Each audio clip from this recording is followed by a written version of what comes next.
the Honorable Prime Minister, Marape and Madam Marape, Your Excellencies, Honorable Ministers and Members of Parliament, distinguished guests, ladies and gentlemen. A very good evening to you all. Good pela night, Kipela, Ologeta.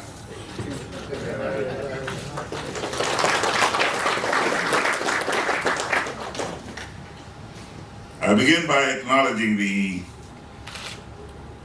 original owners of the land we are gathered in tonight in this great city of Port Moresby. Walking up, the Prime Minister asked me how many times you've been here, and I said, about 4 times. And when was the last time? The last time was when I came here and Sir Peter Luce was complaining about the taking away of the funds that were supposed to have gone to him, and the government then diverted it to be used in the initial stages of the administration of Bougainville. It was a great day of learning for me. I was sitting in the gallery, and Sir Peter was very agitated about this reallocation and diversion of the funds that he had looked forward to being able to use in his own constituency and province.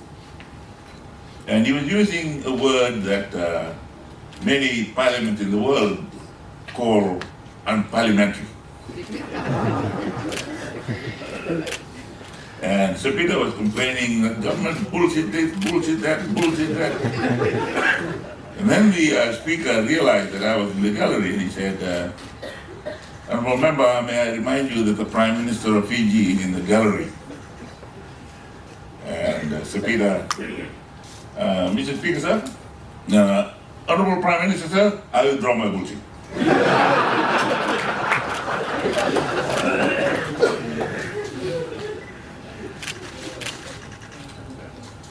After I lost the election in '99, a lot of our countries were having problems in the Pacific. So a group of our friends from America and Australia and New Zealand got together, and they said to me, okay, let's meet in Brisbane. We're going to charter an aircraft and just fly through the Pacific. And with us was Sir Bernard Narakobi. We went around, no appointments, came here, and we were allowed to see His Excellency the Governor General at the time. Then we went to the Solomon. They were almost everybody was undercover, staying in their bunkers. The only one who was able to meet with us was Sir Peter Enorea. He was acting Governor General at the time. So we went and met him. And a friend from Australia always smoked a cigar after dinner. He would need his cigar. That night, there was only 2 waiters in Government House serving us. And when we came to the hotel, my friend asked me, Steve, I can't sleep if I don't have my cigar. So I called around. I called the Commissioner of Police. Commissioner, you know where any place that will be selling cigars at this time? He said, who's speaking? Rabuka of Fiji. Oh, sir. Okay, we'll find something. So the only place that was almost closed was the yacht club. So the Commissioner of Police went to the yacht club to get a cigar for my friend. Then we went to Vanuatu, and they were not so disturbed at the time. We had good meetings with them. We went to Samoa. We couldn't get an appointment made. It was a Saturday afternoon. So Sir Bernard called the bishop. He said, I'll call the bishop. Because I know Tulepa is also Catholic. So he called the bishop, and the bishop said, who's speaking? Bernard, I'll call him. Oh! And the bishop whispered to him, I'm at a wedding. And Bernard said to him, I'm looking for the Prime Minister. But he's sitting here in the front pew at the wedding. We need an appointment with him. Okay, I'll tell him. The wedding went ahead, they completed it, and then the bishop told Tulepa, Narcob is here with Rabuka from Fiji. Oh, okay. So they got their cabinet together to meet with us on Sunday morning. And you know, Samoa and Tonga, you don't meet on Sundays. But they managed to do that. Then we went to Tonga. And the Prime Minister at the time was in New Zealand. So they asked around, who else do you know?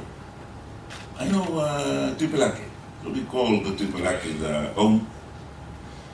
And the girl answered, or they called Tupilake. And one girl answered and said, who wants to speak to him? Rabuka from Fiji. Oh, okay. Well, ask Rabuka to call when he comes back. I was out on the run, on the road, training. And he came back and said, the Tupilake wants you to call. Okay. So I called, and the girl answered, who's speaking? Rabuka. The girl said, Momo, where you from? Where you from South? The girl from South called me uncle and arranged for a meeting. And Lupe, the secretary to cabinet, organized the meeting, and we had our meeting before we flew back to Numea. We had the same sort of thing. This was after I had lost the election in '99. So we were very fortunate that everybody, every place we went to recognized the name Rabuka. Some for good things, some for bad things. But they were amenable to organizing meetings for us.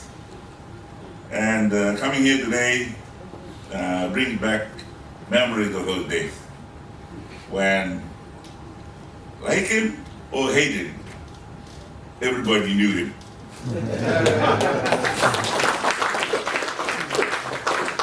And I came here for a prayer breakfast. I was asked to come and speak. I don't know whether any of you is old enough to remember that morning. And if you were here, you would probably know what I said. Everybody was having crises in the Pacific. My only subject that morning was, in times of crisis, people demand leaders. And that was how I spoke to the members of parliament here that morning. In times of crisis, people demand and nations demand leaders. Leaders can find economists, leaders can find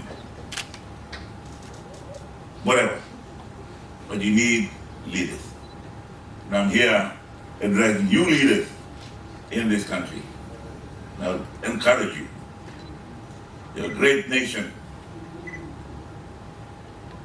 of great people.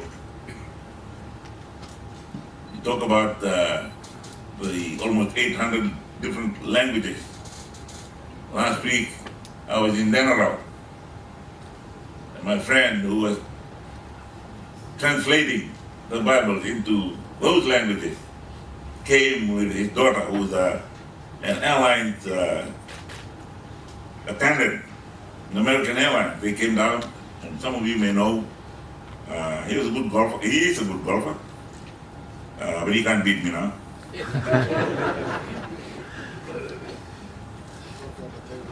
Randy Kacha.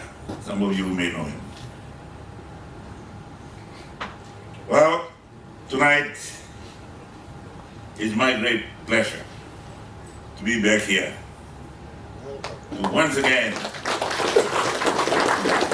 celebrate with you this long-standing friendship between Fiji and Papua New Guinea.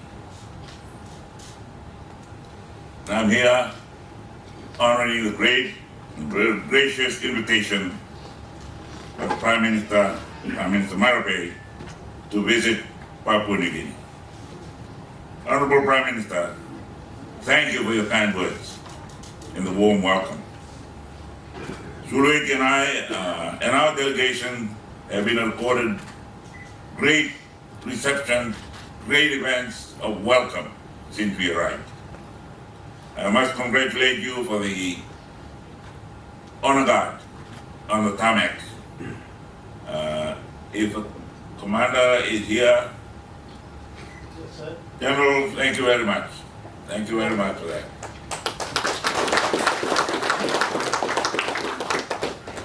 And it's very encouraging to see that you've gone from bamboo to a different kind of pipe in your band, the police band. We're still using bamboo. And guitar.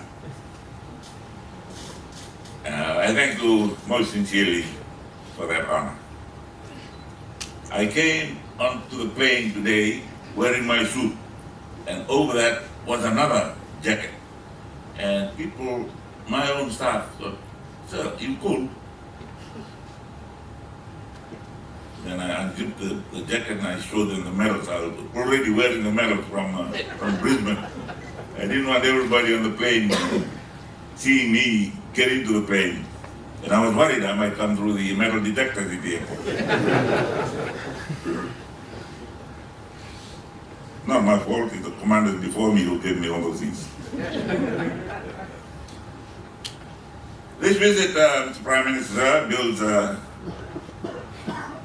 continues to build the custom of establishing and maintaining good relationships and renewing ties. This afternoon we presented a tambua to His Excellency the President, the Governor General. I apologize for what our country did 2 years ago, 3 years ago now, by closing our representative office here.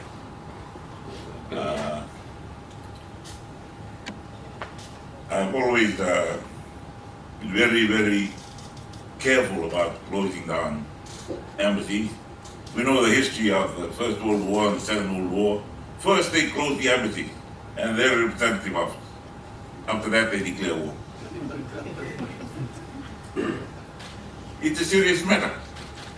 And we apologize, and I apologize again, Mr. Prime Minister, to your people and your government for doing that. I hope you will allow us to reopen our presence here.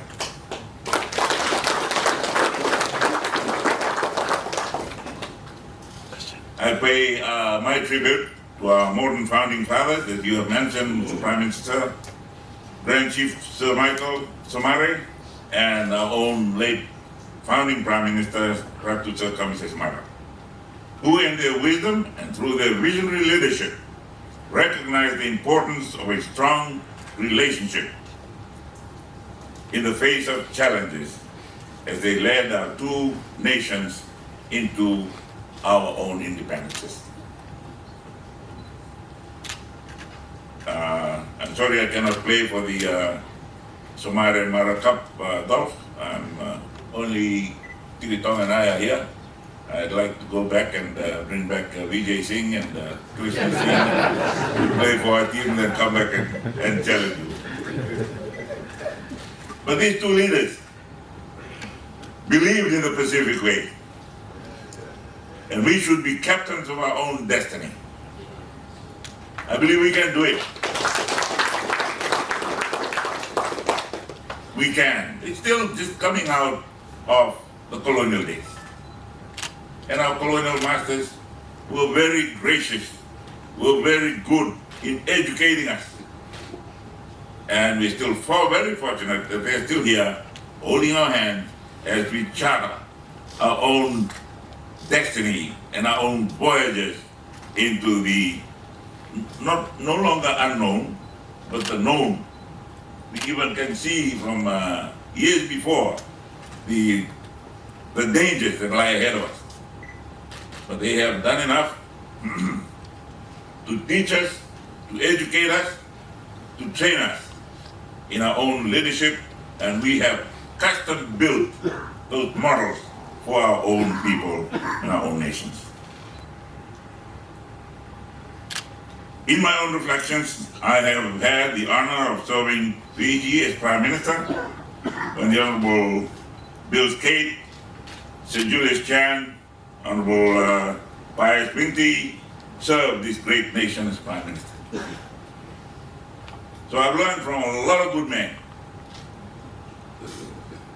If you think I'm doing okay now, it's because of all those great men. I've looked at their books and I've copied some of the pages. And I've learned from Sir Julius and the Grand Chief. They came back and then came back and then came back. So I'm back here 31 years after I was sworn in as Prime Minister and 24 years after I left office.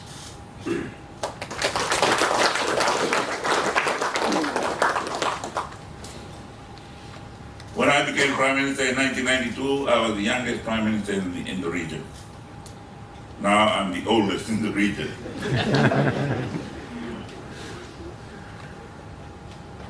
But I've learned, as I said, from those great leaders that I had worked with in the past. We have ambitious plans to bolster our relationship. The reopening of our diplomatic mission, reviving the Fiji Papua New Guinea Business Council, increasing the level of our bilateral trade and collaborating on shipping and higher education are highlights of these attempts. In the days ahead, we will gather as Pacific leaders to meet and deliberate with the leaders of the world's largest democracy. Unfortunately, the leader of the free world will not be able to come, but it's good to know that even big fellas have problems too. So he's solving those problems. But we wish him well.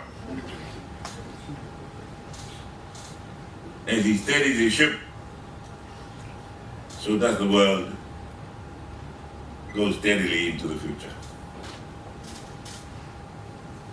I ask you now, or perhaps later on, no, we can do it now. I ask you to join me in a toast to our everyone from Fiji and the diplomats who are here. If you're not Papua New Guinean, please pick up a glass or a bottle or something, and I'm going to propose a toast to this great nation of Papua New Guinea.